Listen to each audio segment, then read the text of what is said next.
Hallelujah. परमेश्वर के नाम की महिमा हो। आज बाइबल स्नैप्शॉट्स में एस्तर की किताब की सारांश को देखें। एस्तर पवित्र शास्त्र बाइबल में रूत के बाद स्त्रियों के नाम से एक ही पुस्तक है, एस्तर। सेप्तुअजिंट में इस पुस्तक का नाम एस्तर है। एस्तर का इब्रानी नाम हदसा, दूसरा अध्याय 7वीं आयत में देख सकते हैं, और पारसी नाम एस्तेर यानी सितारा है। समय एवं स्थान इब्रानी बाइबल की ऐतिहासिक पुस्तकों में अंतिम पुस्तक है। इज़रा 7 से 10 अध्याय एस्तर के बाद के समय की घटनाएं हैं, नेहमिया और मलाकी। एस्तर का अंतिम विवरण ईशापुर 473 का है।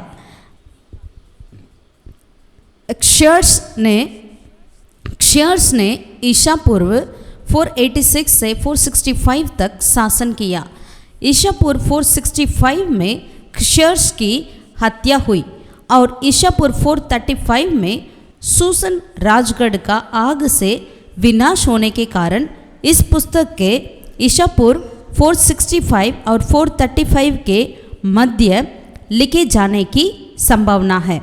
लेखक एस्तर के लेखों के रूप में मुर्दकाई, यज़रा और नेहमिया का अनुमान लगाया जाता है।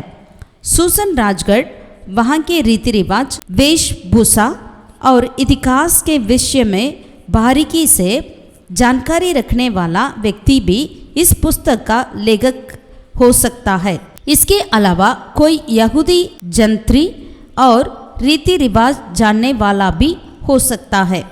मुर्दकाई लेखक होने का अनुमान अधिक उचित हो सकता है। पृष्ठभूमि और संदर्भ। ये घटनाएं ईसा पूर्व 539 से 331 तक फारस के समय में हुई है।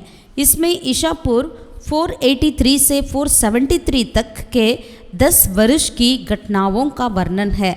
बंधुआई की पहली और दूसरी वापसी के बीच ये घटनाएं हुई है। पूरीम पर एस्तेर की पुस्तक पढ़ी जाती थी। विषय सार आगागी हामान द्वारा यहूदियों के विनाश का षड्यंत्र रचना और योग्य समय पर एस्तेर द्वारा लोगों की सहायता किया जाना, यही इस पुस्तक की पृष्ठभूमि है।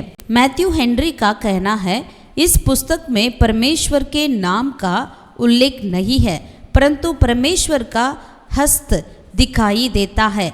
अमलेकियों का उत्तराधिकारी हामान इज़राइलियों का प्रमुख शत्रु है। इज़राइल की जंगल की यात्रा के दौरान अमलेकियों ने उन पर हमला किया। बाद में परमेश्वर ने साउल को उनका नाश करने की आज्ञा दी, परंतु उसने उनके राजा आगाग को जीवित रखा। बाद में शामेल ने उसको मार डाला। इन कारणों से हामान के मन में यहूदियों के प्रति क्रोध रहा होगा, परंतु इस समय परमेश्वर ने यहूदियों को केवल सुरक्षा ही नहीं परंतु पद और स्वतंत्रता भी प्रदान की। प्रमुख पद अध्याय 4 का 14 आयत। यीशु मसीह हमसे व्यवहार करने वाला के रूप में हम देखते हैं। विषय विभाजन। वस्ती को त्याग दिया जाना, पहला अध्याय 1 से 22वीं वचन तक। एस्तेर का पटरानी बनना, दूसरा अध्याय। यहूदियों के विरुद्ध हामान का षड्यंत्र, तीसरा अध्याय। एस्तेर का निर्णय, चौथा अध्याय। एस्तेर का पहला बोझ, 5वें अध्याय। हामान का मुर्दकाई के सामने नम्र होना, 6वें अध्याय। एस्तेर का दूसरा बोझ, 7वें अध्याय। मुर्दकाई की घोषणा, 8वें अध्याय। यहूदियों की जीत, पूरीम पर्व की पुनर्स्थापना, 9वें अध्याय से 10वें अध्याय तक। यही है एस्तेर किताब की सारांश। यही है ऐतिहासिक पुस्तकों का अंतिम किताब। God bless you.